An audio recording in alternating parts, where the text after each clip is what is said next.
My vision, the one that I feel the Lord's laid on my heart and our church's heart, is to get the gospel to all 6 million people in Washington.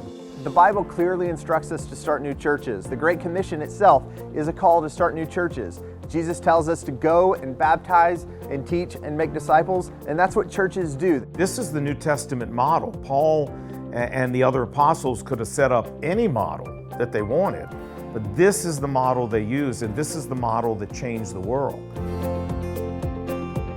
We know every single person probably won't believe. We want to give them at least a fighting chance, which means they need to hear the message of Christ. Statistics prove it to be true that newer, smaller churches reach more people with the gospel than older, larger churches. So in order to reach more people with the gospel, we have to plant more churches. Every time we plant a new church, it's like we put a new disciple-making factory in a community. Or every time we plant a new church, it's like we put a new door into the kingdom of heaven.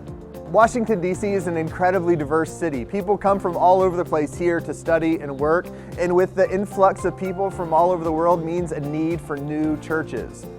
The sad truth is the vast majority of churches in our region are plateaued and declining. 80% of churches in our area have seen no growth over the past 5 years. They've baptized no one in 5 years. There is an incredible need for new, vibrant, gospel-preaching churches in our city. If that's even close to right, then that is a tragic situation. But you know what Dwight L. Moody said? He said the best way to revive a church is to light a fire in the pulpit. It's all about the leader of the church. If they stay on fire, there is no reason why over decades a church can't stay on fire.